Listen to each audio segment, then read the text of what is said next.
Hi dears, welcome back. ഇന്ന് ഞാൻ വന്നിരിക്കുന്നത് ബീട്രൂട്ട് തോരൻ്റെ റെസിപ്പി ആയിട്ടാണ്. നല്ല രുചികരമായിട്ടുള്ള ബീട്രൂട്ട് തോരൻ എങ്ങനെ എളുപ്പത്തിൽ തയ്യാറാക്കിയെടുക്കാൻ നോക്കാം. ബീട്രൂട്ട് ഇഷ്ടമില്ലാത്തവരും കാണും, പക്ഷേ ഇങ്ങനെ തോരൻ വെച്ചാൽ അവരും കഴിക്കും. അപ്പം നമുക്ക് റെസിപ്പി എങ്ങനെയാണെന്ന് നോക്കാം.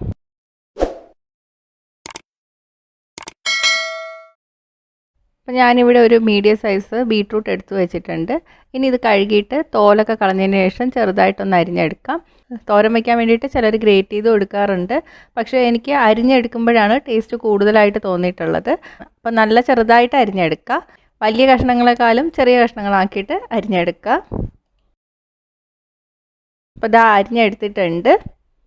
അതിൻ്റെ കൂടെ തന്നെ ഒരു ചെറിയ സവാള ചെറുതായിട്ട് അരിഞ്ഞു വെച്ചിട്ടുണ്ട്. പിന്നെ ഒരു പച്ചമുളക് എടുത്തിട്ടുണ്ട്. പച്ചമുളകിൻ്റെ അളവ് നിങ്ങളുടെ എരിവിനനുസരിച്ചിട്ട് മാറ്റം വരുത്താം കേട്ടോ.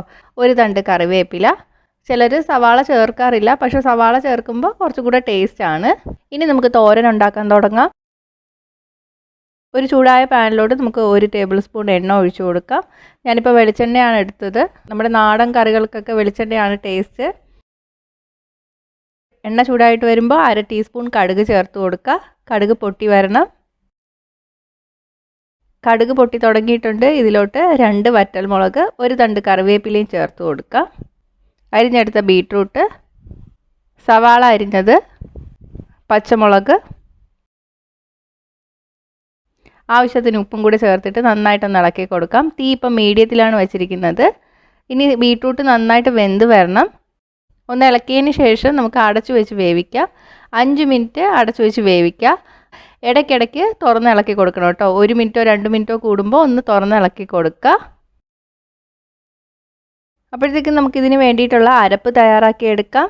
ഞാനിവിടെ 1/4 കപ്പ് തേങ്ങ എടുത്ത് വെച്ചിട്ടുണ്ട്. 1/4 ടീസ്പൂൺ മഞ്ഞൾപ്പൊടി, ഒരു വലിയ വെളുത്തുള്ളി ചതച്ച് വെച്ചിട്ടുണ്ട്. ചെറുതാണെങ്കിൽ 2 വരെ എടുക്കാം. പിന്നെ നമുക്ക് വേണ്ടത് 1/2 ടീസ്പൂൺ ജീരകത്തിൻ്റെ പൊടിയാണ്, നല്ല ജീരകത്തിൻ്റെ പൊടിയാണ്. ഇതെല്ലാം കൂടി ചേർത്തിട്ട് കൈകൊണ്ട് നന്നായിട്ട് മിക്സ് ചെയ്തെടുക്കാം. 5 മിനിറ്റ് കഴിഞ്ഞിട്ടുണ്ട്. ബീട്രൂട്ടൊക്കെ പകുതി വെന്ത് വന്നിട്ടുണ്ട്. ഒന്ന് ഇളക്കിയതിന് ശേഷം ഇതിലോട്ട് നമുക്ക് തേങ്ങയുടെ കൂട്ട് ചേർത്ത് കൊടുക്കുക. നന്നായിട്ട് ഇളക്കി കൊടുക്കുക. നമുക്ക് വീണ്ടും ഒരു 5 മിനിറ്റ് കൂടി അടച്ചു വെച്ച് വേവിക്കാം. ഇടയ്ക്ക് നേരത്തെ പോലെ തന്നെ തുറന്ന് ഇളക്കി കൊടുക്കുക. തീ മീഡിയത്തിലാണ് ഇട്ടിരിക്കുന്നത്. അപ്പോൾ 5 മിനിറ്റ് കൂടെ കഴിഞ്ഞിട്ടുണ്ട്. തോരനൊക്കെ ഏകദേശം റെഡിയായിട്ടുണ്ട്. കുറച്ച് ഉപ്പിൻ്റെ കുറവുണ്ട്, അതുകൂടി ഞാൻ ചേർത്ത് കൊടുക്കുകയാണ്. ഇനി നമ്മൾ അടച്ചു വെച്ചൊന്നും വേവിക്കേണ്ട. ഒരു 2-3 മിനിറ്റ് തുറന്നു വെച്ച് നന്നായിട്ടൊന്ന് ഇളക്കി കൊടുക്കാം. അപ്പോൾ ഈ ബീട്രൂട്ടിൽ തങ്ങി നിൽക്കുന്ന വെള്ളമൊക്കെ ഒന്ന് മാറി കിട്ടും.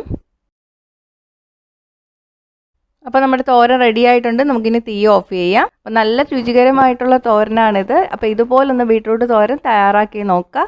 തയ്യാറാക്കി നോക്കിയിട്ട് നിങ്ങളുടെ അഭിപ്രായങ്ങൾ കമൻറ്റ് ചെയ്യുക. ഇഷ്ടമായെങ്കിൽ ലൈക്കും ഷെയറും ചെയ്യുക. ഇഷ്ടപ്പെട്ടില്ലെങ്കിൽ ഡിസ്ലൈക്കും ചെയ്യുക. കൂടുതൽ റെസിപ്പികൾക്കായിട്ട് ചാനൽ ഇതുവരെ സബ്സ്ക്രൈബ് ചെയ്തിട്ടില്ലെങ്കിൽ സബ്സ്ക്രൈബ് ചെയ്യാനും മറക്കല്ലേ. അടുത്തൊരു റെസിപ്പി ആയിട്ട് കാണാം. ബൈ.